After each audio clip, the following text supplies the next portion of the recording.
어머니, 집을 담보로 잠깐 대출만 받을게요. 어차피 요양원 가실 거잖아요.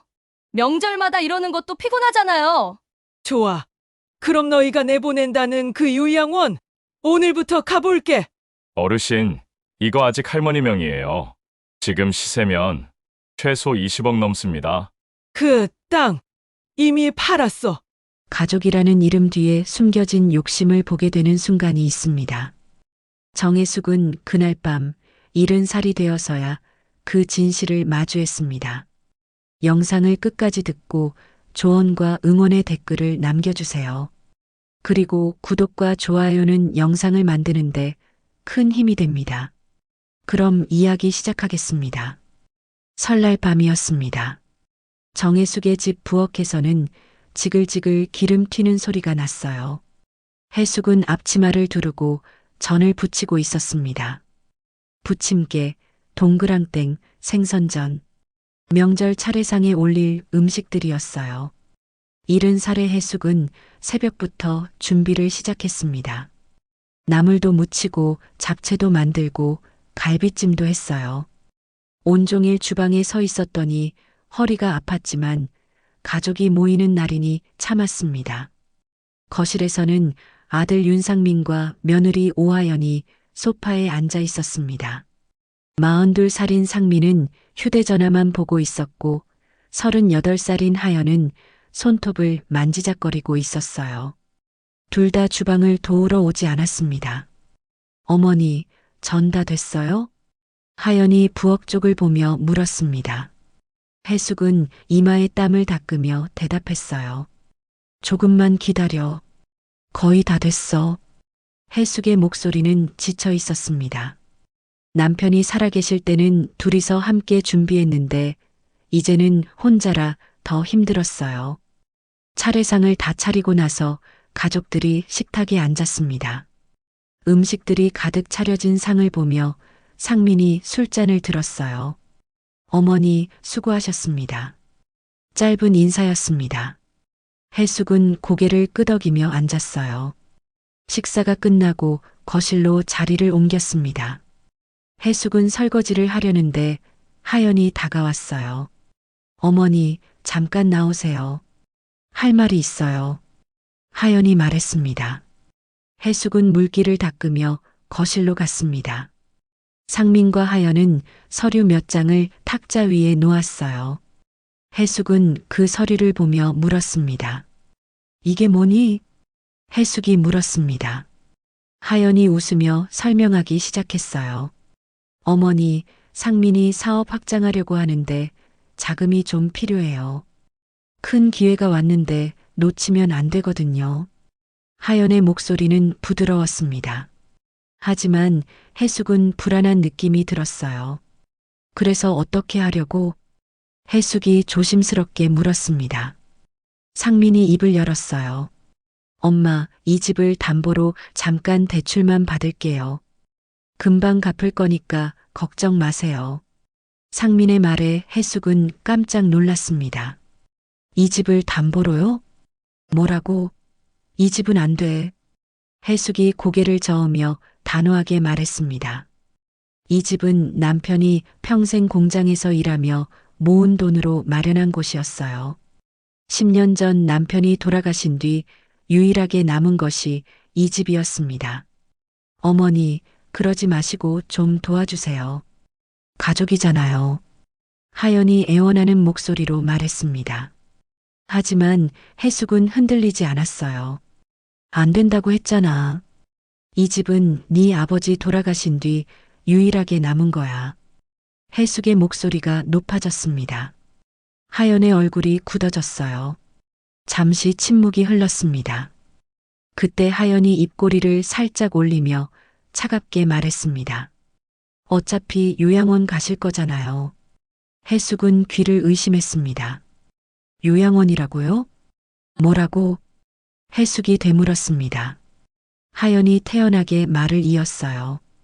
어머니도 이제 나이 드셨고 혼자 계시기 힘드시잖아요.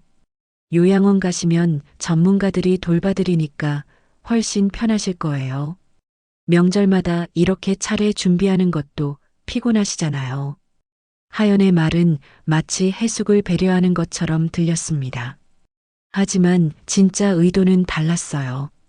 해숙을 요양원에 보내고 집을 차지하겠다는 거였습니다. 해숙은 가슴이 철렁 내려앉았습니다. 손에 쥐고 있던 부침개 뒤집개가 떨렸어요. 너희가 지금 뭐라고 한 거야? 해숙이 떨리는 목소리로 물었습니다. 상민은 고개를 숙이고 아무 말도 하지 않았어요. 하연만 태연하게 앉아 있었습니다.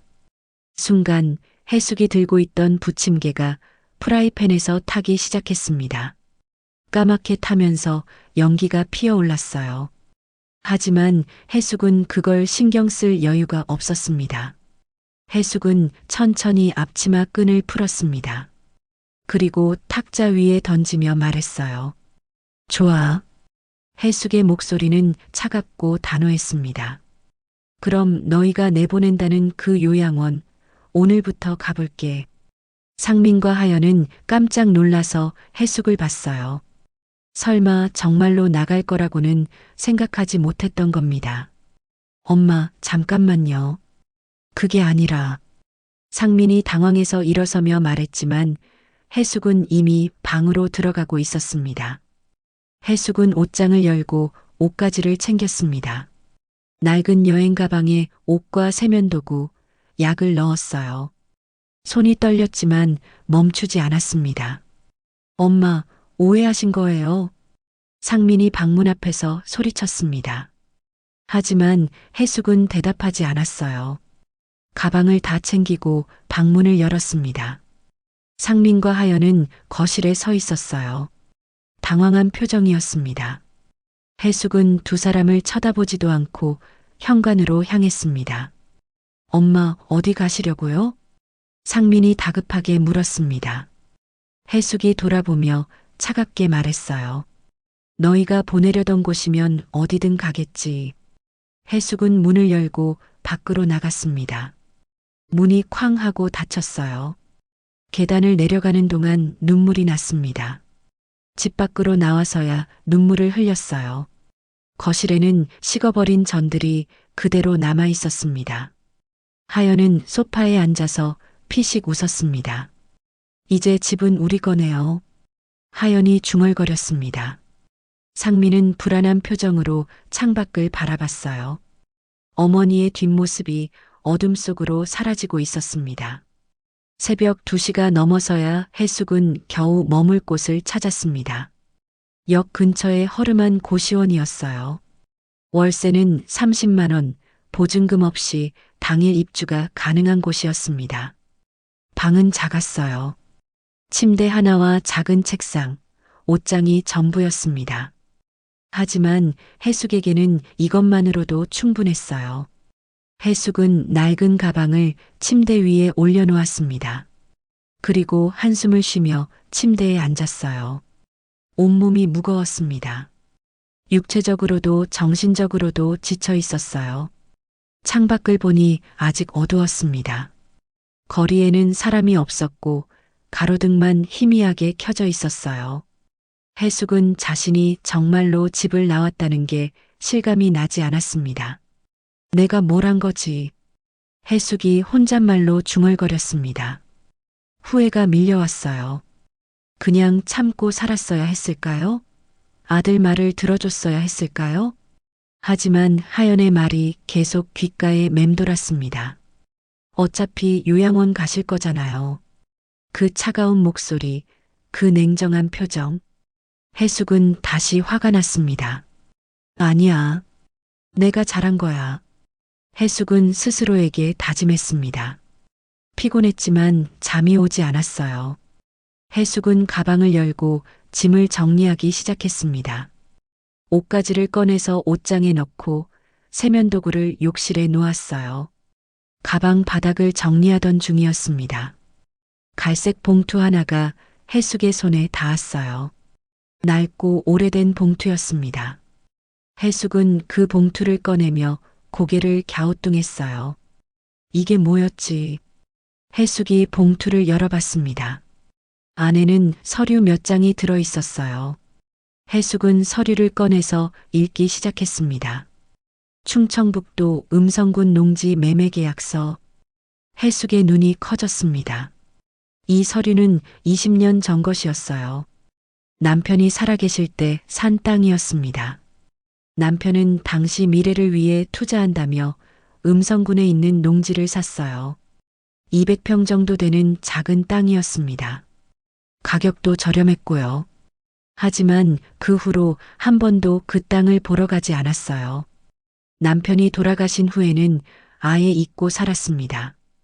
이게 아직 우리 이름으로 남아 있을까? 해숙은 궁금해졌습니다. 20년 동안 세금도 안 냈는데 말이에요. 해숙은 서류를 자세히 읽어봤습니다. 소유자 이름은 정해숙으로 되어 있었어요. 주소도 확인했습니다. 충청북도 음성군 생극면. 휴대전화를 꺼내서 인터넷 검색을 시작했습니다. 음성군 생극면이라고 입력했어요. 검색 결과가 나타났습니다. 그리고 해숙은 놀라운 기사를 발견했습니다. 음성군 생극면 일대 국가산업단지 조성 예정. 기사를 클릭해서 읽어봤습니다. 정부가 음성 지역에 대규모 산업단지를 조성한다는 내용이었어요. 그 지역 토지 가격이 급등하고 있다고 했습니다. 해숙의 손이 떨렸습니다. 혹시 자신의 땅도 그 지역에 포함되는 걸까요? 다음 날 아침 해숙은 옆방 주인을 만났습니다. 문을 두드리자 젊은 남자가 나왔어요. 20대 후반으로 보였습니다. 안경을 쓰고 있었고 수수한 옷차림이었어요. 안녕하세요. 옆방에 어제 이사 온 정혜숙이라고 합니다. 해숙이 인사했습니다. 젊은 남자가 웃으며 대답했어요. 안녕하세요. 김도윤이라고 합니다. 도윤이 말했습니다. 해숙은 조심스럽게 부탁을 꺼냈어요. 혹시 컴퓨터 좀 빌려주실 수 있을까요? 확인할 게 있어서요. 해숙이 물었습니다. 도윤이 흔쾌히 고개를 끄덕였어요. 그러세요. 들어오세요. 도윤의 방은 책으로 가득했습니다. 공인중개사 시험 준비 중이라고 했어요. 도윤은 컴퓨터를 켜고 해숙에게 자리를 권했습니다. 뭘 찾으시는데요? 도윤이 물었습니다. 해숙은 매매 계약서를 보여주며 설명했어요. 이 땅의 등기부등본을 보고 싶어요. 아직 제 명의로 남아있는지 확인하려고요. 해숙이 말했습니다. 도윤이 서류를 보더니 고개를 끄덕였어요. 등기부등본 조회해 드릴게요. 도윤은 능숙하게 인터넷 사이트에 접속했습니다. 필요한 정보를 입력하고 검색했어요. 잠시 후 결과가 나왔습니다. 어르신, 이거 아직 할머니 명의예요. 도윤이 화면을 가리키며 말했습니다. 해숙은 화면을 자세히 봤어요. 정말로 소유자가 정해숙으로 되어 있었습니다.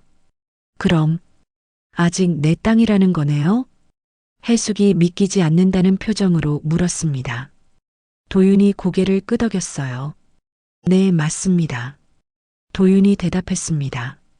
그리고 주변 시세를 검색해 봤어요. 그런데 어르신, 이 위치가. 도윤이 지도를 확대하며 말했습니다. 산업단지 조성 예정 지역 바로 옆이네요. 지금 시세면 최소 20억은 넘을 것 같은데요. 20억이라고요? 해숙은 귀를 의심했습니다. 20억이요? 해숙이 떨리는 목소리로 되물었습니다. 도윤이 계산기를 두드리며 설명했어요.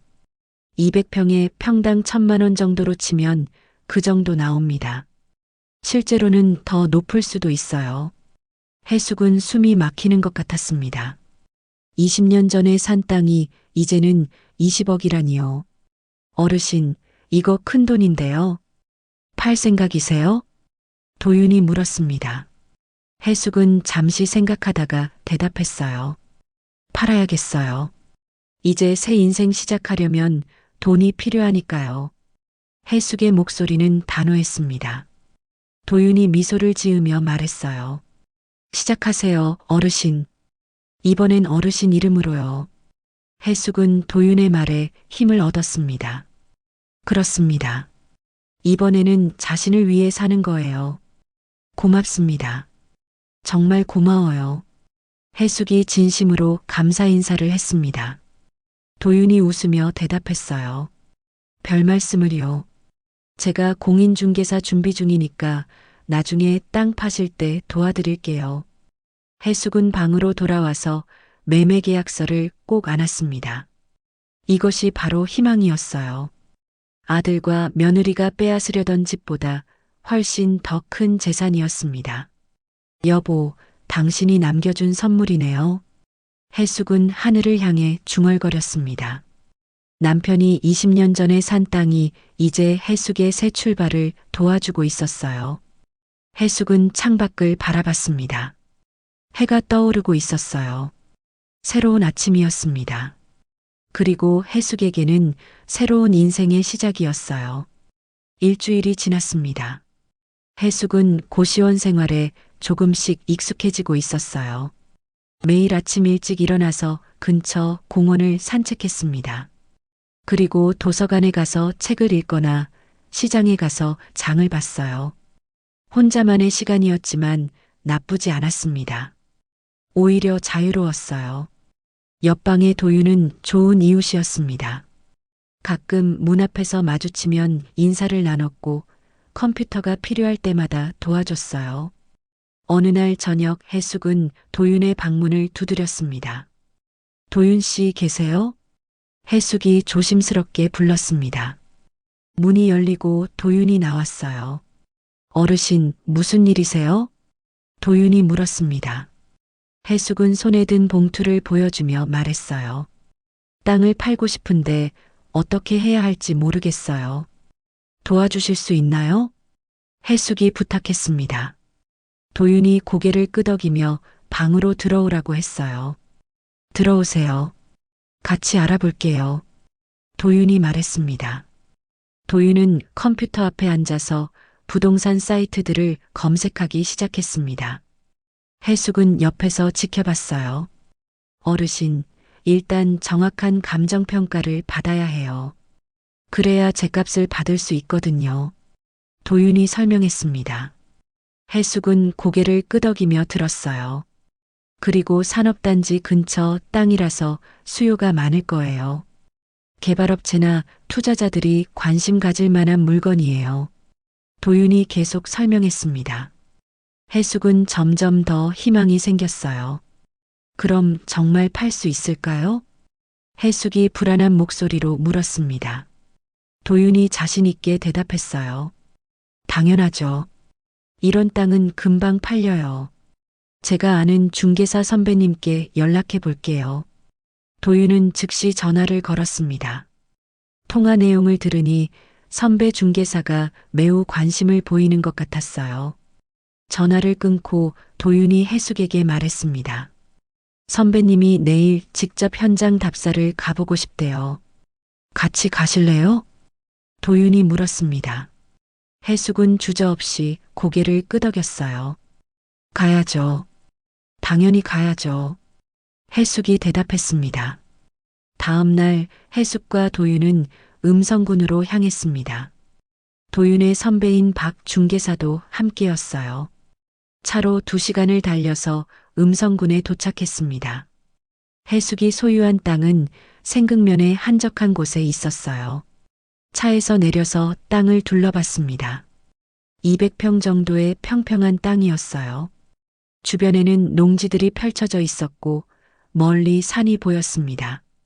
박 중개사가 땅을 살피며 고개를 끄덕였습니다. 위치가 정말 좋네요. 산업단지에서 5분 거리예요. 박 중개사가 말했습니다. 그리고 주변을 더 둘러본 후 말을 이었어요. 이 정도면 시세가 평당 1,500만 원은 받을 수 있을 것 같은데요. 총 30억 정도로 보면 될 것 같습니다. 30억이라고요?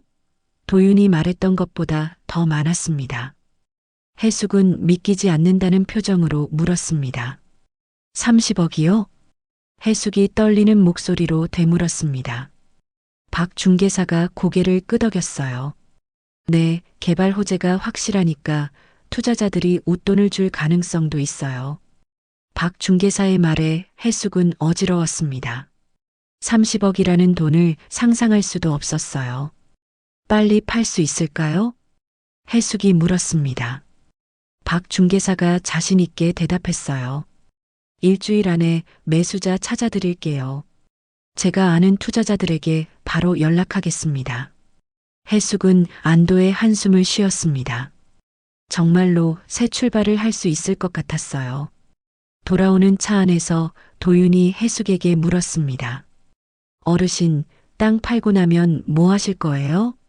도윤이 물었습니다. 해숙은 창밖을 바라보며 대답했어요. 작은 가게라도 차려볼까 해요. 평생 요리하는 걸 좋아했거든요.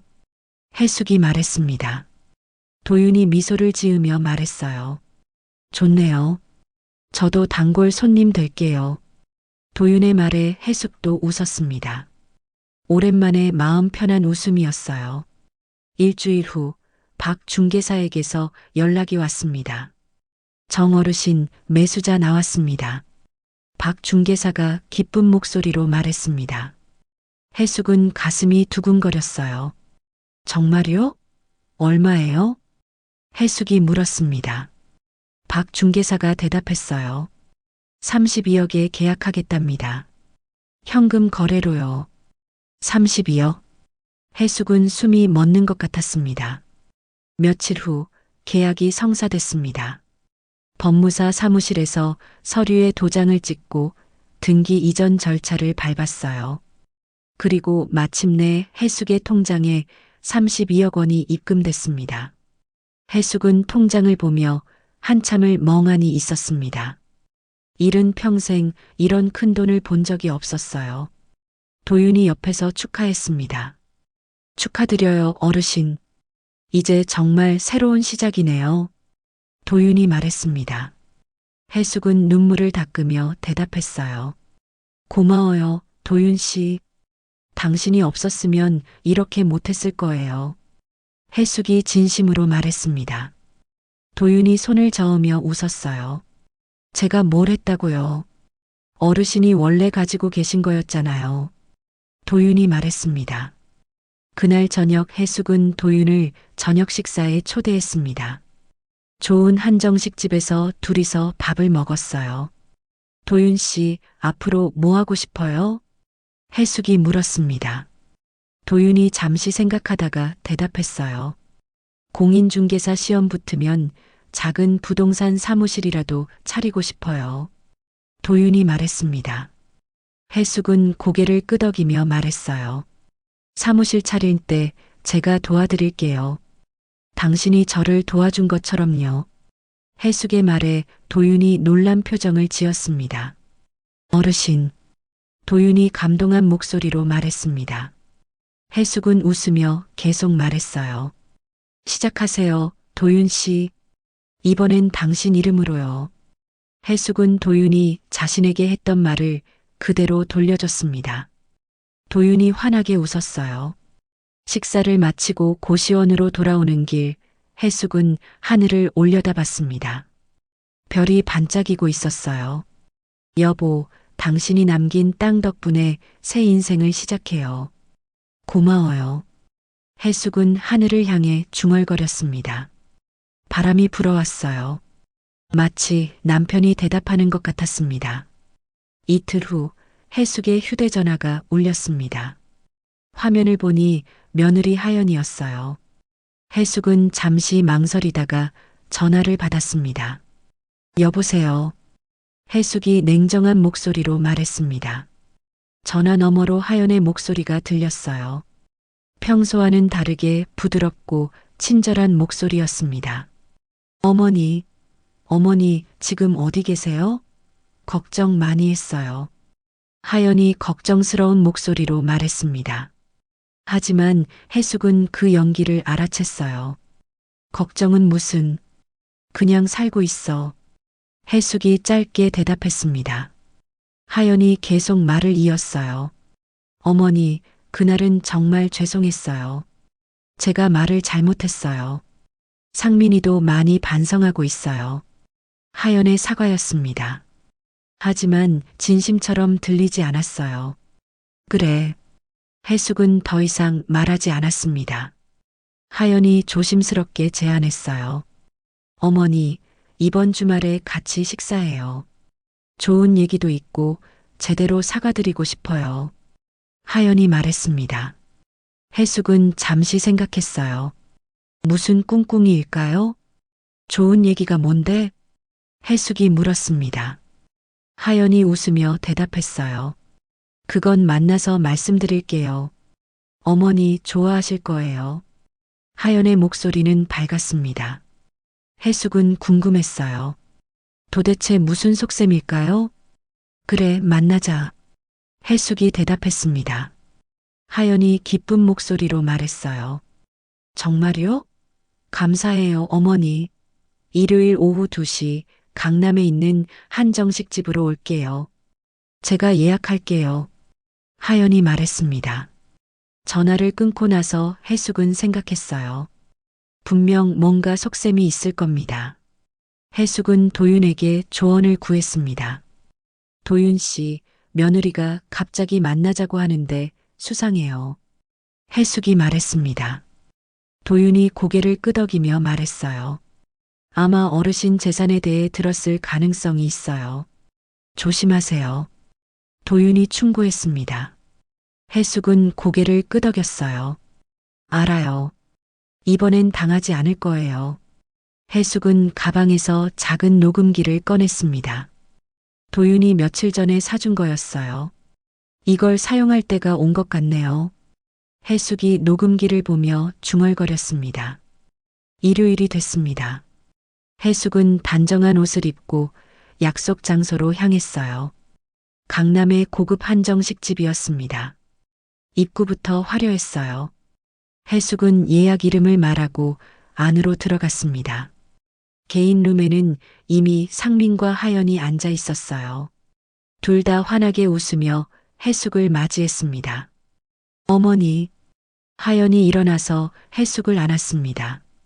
과도하게 친절한 태도였어요. 앉으세요, 엄마. 상민도 웃으며 말했습니다. 해숙은 자리에 앉았어요. 음식이 나오기 시작했습니다. 고급스러운 한정식 코스였어요. 하연은 계속 해숙에게 음식을 권했습니다. 어머니, 이것도 드셨어요. 여기 음식 정말 맛있어요. 하연이 친절하게 말했습니다. 해숙은 조용히 식사를 했어요. 식사가 어느 정도 끝나갈 무렵 하연이 본론을 꺼냈습니다.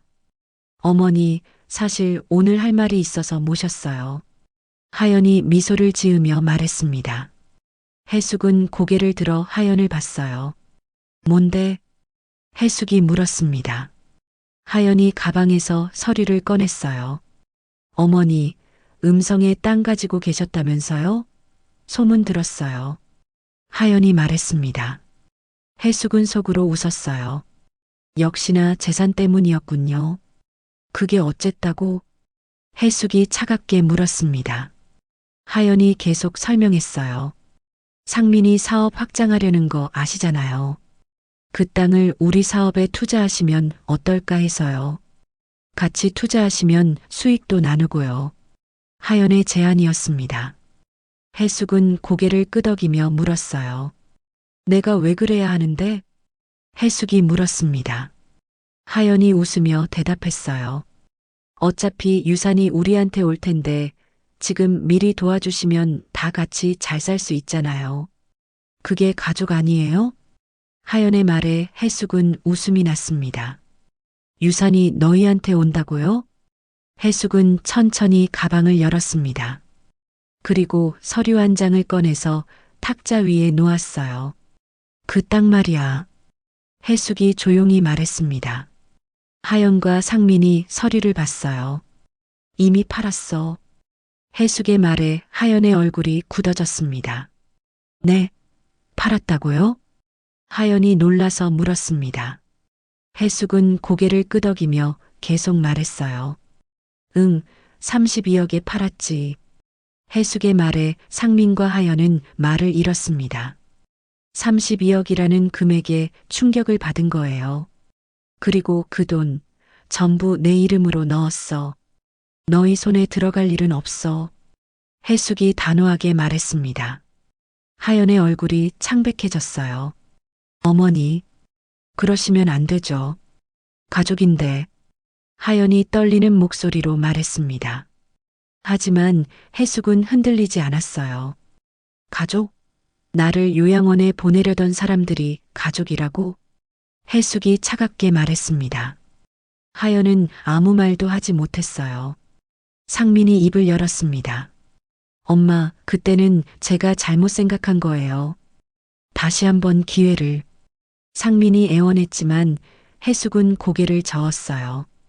기회는 이미 줬어. 너희가 날 내쫓을 때 끝났어. 해숙은 자리에서 일어났습니다. 그리고 가방을 들고 말했어요. 밥값은 내가 낼게. 이게 마지막이니까. 해숙은 계산을 하고 식당을 나왔습니다. 뒤에서 하연이 뭔가 소리치는 게 들렸지만 돌아보지 않았어요. 밖으로 나오니 시원한 바람이 불었습니다. 해숙은 가방 속 녹음기를 만졌어요. 오늘 대화가 모두 녹음됐습니다. 이제 네 목소리가 내 증거가 될 거야. 해숙은 중얼거렸습니다. 혹시 모를 일에 대비한 증거였어요. 다음 날 아침 해숙은 평소처럼 공원을 산책하고 있었습니다. 휴대전화가 울렸어요. 모르는 번호였습니다. 해숙은 조심스럽게 전화를 받았습니다. 여보세요? 해숙이 말했습니다. 전화 너머로 낯선 남자의 목소리가 들렸어요. 정혜숙 님이십니까? 저는 법률사무소 정담의 변호사 이준혁입니다. 남자가 말했습니다. 변호사라고요? 해숙은 긴장했어요. 무슨 일로 전화하셨어요? 해숙이 물었습니다. 변호사가 설명하기 시작했어요. 며느님 오하연 씨가 저희 사무소에 의뢰를 하셨습니다. 재산 분할에 관한 건인데요. 변호사의 말에 해숙은 한숨을 쉬었습니다. 역시나 그렇게 나올 줄 알았어요. 재산 분할이요? 무슨 말씀이세요? 해숙이 물었습니다. 변호사가 계속 설명했어요. 오하연 씨 측에서는 정혜숙 님이 소유하신 재산의 일부가 가족 공동 재산이라고 주장하고 계십니다. 말도 안 되는 소리였습니다. 해숙의 땅은 남편 명의로 산 것이고 남편이 돌아가신 후 해숙에게 상속된 거였어요. 그건 말도 안 돼요. 제 개인 재산이에요. 해숙이 단호하게 말했습니다. 변호사가 대답했어요. 그 부분은 법적으로 다툴 여지가 있습니다. 한번 만나서 이야기하시는 게 어떨까요? 변호사의 제안이었습니다. 해숙은 생각했어요. 이제 법적 대응이 필요한 시점인 것 같았습니다. 알겠습니다. 저도 변호사를 선임하겠습니다. 해숙이 말하고 전화를 끊었습니다. 해숙은 즉시 도윤에게 연락했습니다. 도윤이 아는 변호사를 소개해 줄 수 있다고 했어요. 다음 날 해숙은 변호사 사무실을 찾았습니다. 김유진 변호사였어요. 40대 중반의 여성 변호사였습니다. 정혜숙님 앉으세요. 김 변호사가 친절하게 말했습니다. 해숙은 자리에 앉아서 상황을 설명했어요. 김 변호사는 조용히 듣고 있었습니다. 그리고 고개를 끄덕이며 말했어요. 걱정하지 마세요. 상속받은 재산은 개인 고유 재산입니다. 며느리가 주장할 권리가 없어요. 김 변호사의 말에 해숙은 안도했습니다. 그럼 안전한 거네요? 해숙이 물었습니다. 김 변호사가 고개를 끄덕였어요. 네, 법적으로 전혀 문제 없습니다. 오히려 상대방이 무리한 주장을 하는 거예요. 김 변호사가 설명했습니다. 며칠 후 양측 변호사가 만나는 자리가 마련됐습니다. 해숙도 김 변호사와 함께 참석했어요. 회의실에는 이준혁 변호사와 하연, 상민이 앉아 있었습니다. 하연은 해숙을 보자마자 눈물을 글썽였어요. 어머니, 하연이 불렀지만 해숙은 대답하지 않았습니다. 그냥 자리에 앉았어요. 이준혁 변호사가 서류를 꺼내며 말했습니다. 오늘은 양측이 합의점을 찾기 위해 모였습니다. 오하연 씨 측에서는 하지만 김유진 변호사가 말을 끊었습니다. 합의할 것이 없습니다. 정혜숙님의 재산은 상속받은 고유 재산으로 분할 대상이 아닙니다. 김 변호사의 목소리는 단호했습니다. 이준혁 변호사가 당황한 표정을 지었어요. 하지만 가족 간의 정의상 이준혁 변호사가 말하려 했지만 김 변호사가 다시 끊었습니다. 정의는 법정에서 따지는 게 아닙니다. 법의 근거에서 말씀해 주세요. 김 변호사의 말에 이준혁 변호사는 더 이상 할 말이 없었습니다. 하연이 울먹이며 해숙에게 말했습니다. 어머니, 저희는 그냥 같이 잘 살고 싶었어요. 왜 이렇게 매정하게 구시는 거예요? 하연의 말에 해숙은 가방에서 녹음기를 꺼냈습니다. 그리고 재생 버튼을 눌렀어요. 녹음기에서 하연의 목소리가 흘러나왔습니다. 어차피 유산이 우리한테 올 텐데 지금 미리 도와주시면 다 같이 잘 살 수 있잖아요. 그리고 다른 날짜의 녹음도 이어졌습니다. 어차피 요양원 가실 거잖아요. 명절마다 이렇게 차례 준비하는 것도 피곤하잖아요. 녹음이 끝나자 회의실은 조용해졌습니다. 하연의 얼굴이 창백해졌어요. 김 변호사가 말했습니다. 이것은 명백한 재산 갈취 시도의 증거입니다. 필요하다면 형사 고소도 가능합니다. 김 변호사의 말에 이준혁 변호사가 당황해서 하연을 봤어요. 의뢰인, 이런 정황을 말씀하시지 않으셨는데요. 이준혁 변호사가 난처한 표정으로 말했습니다. 해숙은 조용히 일어났습니다. 이제 끝났죠? 해숙이 김 변호사에게 물었습니다. 김 변호사가 고개를 끄덕였어요. 네, 끝났습니다. 해숙은 회의실을 나가려다가 하연을 돌아봤습니다. 하연 씨, 내가 당신한테 무슨 잘못을 했나요? 평생 당신 가족 위에 살았는데 이게 받는 대접이에요? 해숙의 목소리는 떨렸지만 단호했습니다. 하연은 고개를 숙이고 아무 말도 하지 못했어요. 해숙은 회의실을 나왔습니다. 김 변호사가 뒤따라 나오며 말했어요. 잘하셨어요. 이제 그쪽에서 더 이상 연락 오지 않을 겁니다. 김 변호사의 말에 해숙은 안도의 한숨을 쉬었습니다. 며칠 후 정말로 더 이상 연락이 오지 않았습니다. 하연과 상민은 포기한 것 같았어요. 해숙은 이제 마음 편히 새로운 삶을 계획할 수 있었습니다. 도윤과 함께 작은 식당 자리를 알아보기 시작했어요. 어르신, 이 자리 어때요? 역 근처라 유동인구도 많고요. 도윤이 부동산 매물을 보여주며 말했습니다. 해숙은 고개를 끄덕이며 웃었어요. 좋네요. 여기서 새로운 시작을 하겠어요. 해숙의 목소리는 희망으로 가득했습니다. 한 달이 지났습니다. 해숙은 역 근처에 작은 식당을 준비하고 있었어요. 해숙네 밥상이라는 이름을 정했습니다. 인테리어도 하고 주방 기구도 샀어요. 오픈 준비가 한창이었습니다. 어느 날 저녁 도윤이 급하게 해숙을 찾아왔습니다. 어르신, 큰일 났어요. 도윤이 숨을 헐떡이며 말했습니다. 해숙은 놀라서 도윤을 봤어요. 무슨 일이에요? 해숙이 물었습니다. 도윤이 휴대전화를 보여주며 설명했어요. 며느리가 SNS에 라이브 방송을 켰어요. 어르신 험담을 하고 있어요. 도윤의 말에 해숙은 휴대전화를 받아들었습니다. 화면에는 하연이 눈물을 흘리며 말하고 있었어요. 시어머니가 가족을 버리고 혼자만 잘 살려고 해요. 30억이 넘는 돈을 혼자 독차지하고 저희는 쳐다보지도 않으세요. 하연이 울먹이며 말했습니다. 댓글창에는 동정하는 글들이 올라오고 있었어요. 며느리 불쌍하다. 시어머니 너무하네. 가족인데 그렇게까지.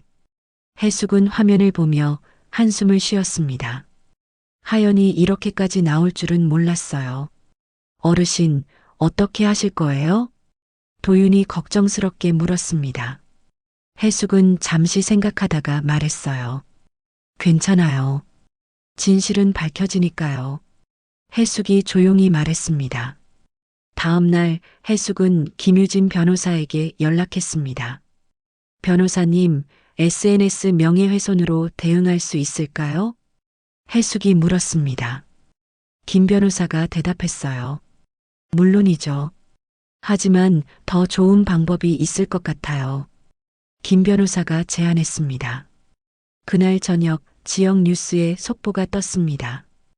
음성산업단지 부정제보 70대 여성의 용기. 기사 내용은 이랬습니다. 정혜숙 씨가 음성산업단지 조성 과정에서 발견한 비리를 제보했다는 거였어요. 해숙은 땅을 팔면서 이상한 점을 발견하고 관련 기관에 제보했던 겁니다. 기사는 계속 이어졌습니다. 정혜숙 씨는 가족에게 쫓겨난 후에도 올바른 길을 선택했다. 개인의 이익보다 공익을 우선시한 그녀의 용기가 돋보인다. 기사가 나가자 여론이 완전히 바뀌었습니다. 사람들은 해숙을 응원하기 시작했어요. 하연의 SNS에는 비난 댓글이 쏟아졌습니다. 며느리가 시어머니를 요양원 보내려 했다더라. 재산 때문에 쫓아낸 거 아니야? 진짜 효부는 정혜숙 할머니네. 하연은 당황해서 라이브 방송을 삭제했습니다. 하지만 이미 늦었어요. 영상은 여기저기 퍼진 상태였습니다. 며칠 후 한 방송국에서 해숙에게 인터뷰 요청이 왔습니다. 정혜숙님, 저희 프로그램에 출연해 주실 수 있으세요? PD가 정중하게 물었습니다. 해숙은 고민하다가 승낙했어요. 인터뷰 당일 해숙은 방송국 스튜디오에 앉아 있었습니다. 진행자가 질문을 시작했어요. 정혜숙님, 가족에게 쫓겨난 후 어떻게 지내셨어요? 진행자가 물었습니다. 해숙은 차분하게 대답했어요. 처음엔 힘들었어요. 하지만 새로운 사람들을 만나고 제 인생을 되찾았죠. 해숙이 말했습니다. 진행자가 고개를 끄덕이며 다음 질문을 했어요. 며느리가 SNS에서 거짓말을 했는데 화나지 않으셨어요? 진행자가 물었습니다. 해숙은 고개를 저으며 대답했어요. 화는 났지만 이해도 해요. 사람이 욕심에 눈이 멀면 그렇게 되는 거니까요. 해숙의 말에 진행자가 감동한 표정을 지었습니다. 앞으로 계획이 어떻게 되세요? 진행자가 물었습니다. 해숙이 미소를 지으며 대답했어요. 작은 식당을 열 거예요. 혼자 사시는 어르신들한테 따뜻한 밥 한 끼 대접하고 싶어요. 해숙의 말에 스튜디오에 박수가 울려 퍼졌습니다. 방송이 나간 후 해숙은 유명인이 됐습니다. SNS에는 응원 메시지가 쏟아졌어요. 진짜 효부 정혜숙 할머니 새 출발 응원. 해시태그가 실시간 검색어에 올랐습니다. 반면 하연의 SNS 계정은 비공개로 전환됐습니다. 더 이상 방송에 나서지 못했어요. 해숙은 고시원 방에서 휴대전화를 보며 생각했습니다. 진실은 결국 밝혀지는구나. 도윤이 방문을 두드렸습니다. 어르신, 축하드려요. 방송 정말 잘 나왔어요. 도윤이 웃으며 말했습니다. 해숙도 웃으며 대답했어요. 고마워요, 도윤 씨. 당신 덕분이에요. 해숙이 말했습니다. 도윤이 손을 저었어요. 제가 뭘 했다고요? 어르신이 용기 내신 거죠. 도윤의 말에 해숙은 고개를 끄덕였습니다. 그날 밤 해숙은 창밖을 바라봤습니다. 별이 반짝이고 있었어요. 여보, 봤어요? 진실이 이겼어요. 해숙은 하늘을 향해 중얼거렸습니다. 마음이 편안했어요. 보름 후 예상치 못한 일이 벌어졌습니다. 하연과 상민이 해숙을 상대로 소송을 제기한 겁니다. 명예훼손과 재산 은닉 혐의였어요. 김유진 변호사가 해숙에게 연락했습니다. 정혜숙님, 상대방이 소송을 걸었습니다. 하지만 걱정하지 마세요. 승산이 충분해요. 김 변호사가 자신있게 말했습니다. 해숙은 한숨을 쉬었어요. 끝까지 이러는군요. 해숙이 말했습니다. 김 변호사가 대답했어요. 이번 재판으로 완전히 끝낼 수 있을 겁니다. 첫 재판 날이 왔습니다. 해숙은 김 변호사와 함께 법정에 들어갔어요. 반대편에는 하연과 상민, 그리고 그들의 변호사가 앉아 있었습니다. 하연은 해숙을 쳐다보지 못했어요. 재판장이 입장하고 재판이 시작됐습니다. 원고 측 주장하십시오. 재판장이 말했습니다. 하연의 변호사가 일어섰어요. 피고 정혜숙은 가족을 버리고 재산을 독차지했습니다. 또한 SNS와 방송을 통해 원고들의 명예를 훼손했습니다. 하연의 변호사가 주장했습니다. 하지만 김유진 변호사가 즉시 반박했어요. 재판장님, 그건 사실과 다릅니다. 김 변호사가 일어서서 말했습니다. 피고는 원고들에게 쫓겨났습니다. 원고 오하연은 피고를 요양원에 보내려 했고 피고의 집을 담보로 대출을 받으려 했습니다. 김 변호사가 증거 서류를 제출했습니다. 설날 당시 대화를 녹음한 파일도 함께요. 재판장이 녹음 파일을 들었습니다. 하연의 목소리가 법정에 울려 퍼졌어요. 어차피 요양원 가실 거잖아요. 명절마다 이렇게 차례 준비하는 것도 피곤하시잖아요. 법정이 술렁거렸습니다. 하연의 얼굴이 창백해졌어요. 김 변호사가 계속 말했습니다. 피고가 소유한 재산은 남편으로부터 상속받은 고유 재산입니다. 원고들은 이를 빼앗으려 했고 실패하자 허위 사실을 유포했습니다. 김 변호사의 주장에 재판장이 고개를 끄덕였습니다. 원고 측 반론하시겠습니까? 재판장이 물었습니다. 하연의 변호사는 아무 말도 하지 못했어요. 재판은 2시간 동안 계속됐습니다. 여러 증거와 증인이 나왔어요. 마침내 재판장이 판결을 내렸습니다. 원고의 청구를 모두 기각합니다. 재판장의 목소리가 법정에 울려 퍼졌습니다. 오히려 원고 오하연, 윤상민의 행위는 가족을 이용한 경제적 착취로 판단됩니다. 피고에게 정신적 피해를 입힌 것에 대해 위자료 5천만 원을 지급하라. 재판장의 판결이었습니다. 하연과 상민은 고개를 떨구고 있었어요. 재판이 끝나고 법정을 나왔습니다. 복도에는 기자들이 몰려 있었어요. 정혜숙님, 소감 한마디 해주세요. 기자들이 마이크를 들이댔습니다. 해숙은 잠시 생각하다가 입을 열었어요. 돈이 아니라 제 존엄을 되찾은 겁니다. 해숙의 말에 기자들이 메모하기 시작했습니다. 가족이라는 이름으로 이용당하는 어르신들이 많아요. 용기 내세요. 여러분의 인생은 여러분 것입니다. 해숙의 말에 법정 안에 있던 사람들이 박수를 쳤습니다. 김 변호사가 해숙의 손을 잡으며 말했어요. 축하드려요. 완전한 승리예요. 김 변호사가 웃으며 말했습니다. 해숙도 웃으며 고개를 끄덕였어요. 법원을 나와서 해숙은 하늘을 올려다봤습니다. 맑은 하늘이었어요. 여보, 이제 정말 끝났어요. 제대로 끝냈어요. 해숙은 중얼거렸습니다. 그때 뒤에서 누군가 해숙을 불렀습니다. 어머니. 돌아보니 상민이 서 있었어요.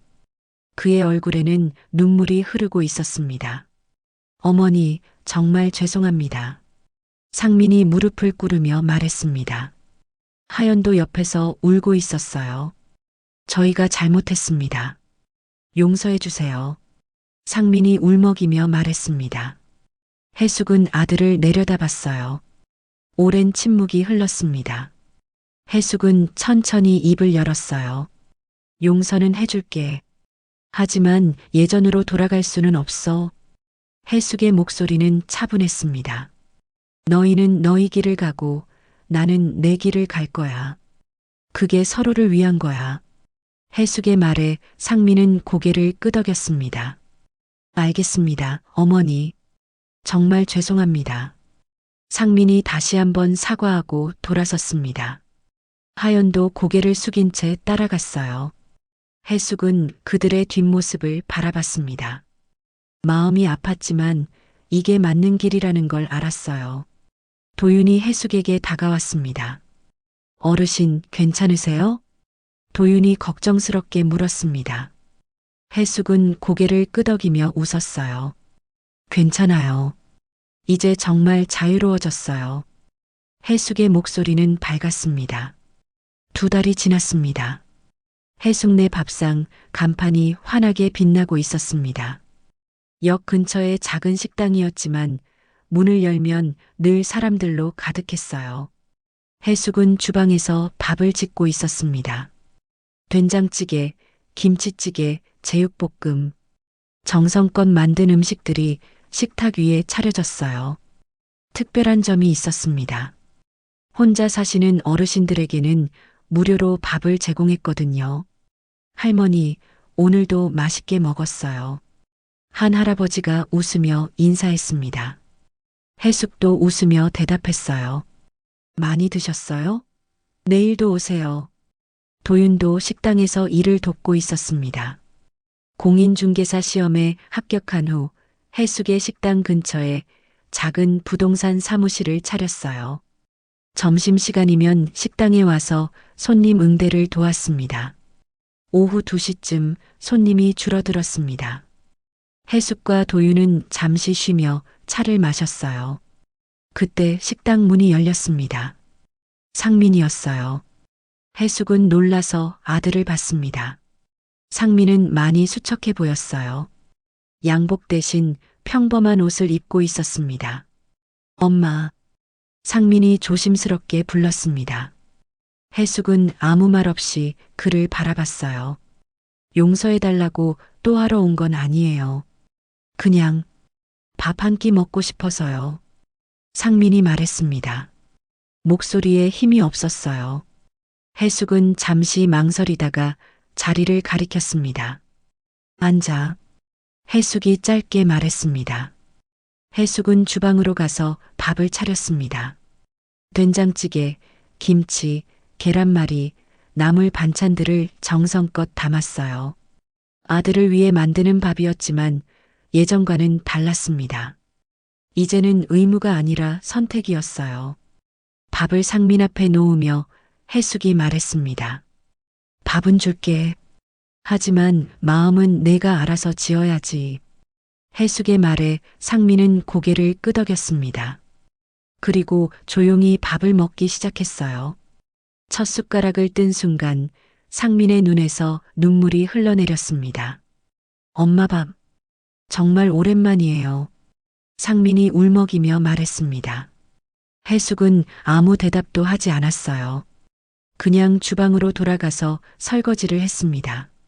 상민은 밥을 다 먹고 자리에서 일어났습니다. 계산하려 하자 해숙이 손을 저었어요. 됐어. 그냥 가. 해숙이 말했습니다. 상민은 한참을 망설이다가 입을 열었어요. 엄마, 나 이제 다시 시작하려고요. 작은 회사에 취직했어요. 하연이랑도 이혼했어요. 상민의 말에 해숙은 놀라서 아들을 봤습니다. 제대로 살려고요. 이제는 진짜로요. 상민이 말했습니다. 해숙은 아들을 한참 바라보다가 작게 고개를 끄덕였어요. 그래. 잘 살아라. 해숙의 짧은 말이었습니다. 하지만 그 안에는 여러 감정이 담겨 있었어요. 상민이 나가고 나서 도윤이 해숙에게 물었습니다. 어르신, 괜찮으세요? 도윤이 걱정스럽게 물었습니다. 해숙은 고개를 끄덕이며 웃었어요. 괜찮아요. 이젠 미움도 원망도 없어요. 저녁이 되자 식당은 다시 북적였습니다. 퇴근하는 직장인들, 저녁 먹으러 온 동네 주민들로 가득했어요. 해숙은 바쁘게 음식을 만들고 손님들을 맞이했습니다. 영업이 끝나고 문을 닫았습니다. 해숙은 식당을 정리하며 하루를 마무리했어요. 가게 한쪽 벽에는 액자가 걸려 있었습니다. 사람이 밥으로 살아야지 욕심으로 사는 건 아니야. 해숙이 직접 쓴 글귀였어요. 불을 끄려는데 문 앞에 누군가 서 있었습니다. 상민이었어요. 손에는 청소 도구를 들고 있었습니다. 엄마, 설거지. 제가 해도 될까요? 아르바이트로요. 돈 안 받아도 돼요. 상민이 조심스럽게 물었습니다. 해숙은 아들을 바라봤어요. 오랜 침묵이 흘렀습니다. 내일부터 와. 저녁 6시에. 해숙이 말했습니다. 상민의 얼굴이 밝아졌어요. 감사합니다, 엄마. 상민이 깊게 고개 숙였습니다. 해숙은 혼자 집으로 돌아가는 길에 하늘을 올려다봤습니다. 별이 반짝이고 있었어요. 여보, 우리 아들 다시 시작하려나 봐요. 늦었지만 그래도 다행이죠. 해숙은 하늘을 향해 중얼거렸습니다. 인생은 결국 거짓보다 진심이 오래 간다는 걸 배웠어요. 그리고 끝이라고 생각한 순간이 새로운 시작이 될 수 있다는 것도요. 해숙의 새로운 인생은 그렇게 밥 한 끼의 따뜻함으로 계속되고 있었습니다. 정혜숙님의 사연은 어땠나요? 응원의 댓글을 남겨주세요. 그리고 구독과 좋아요는 영상을 만드는데 큰 힘이 됩니다. 감사합니다.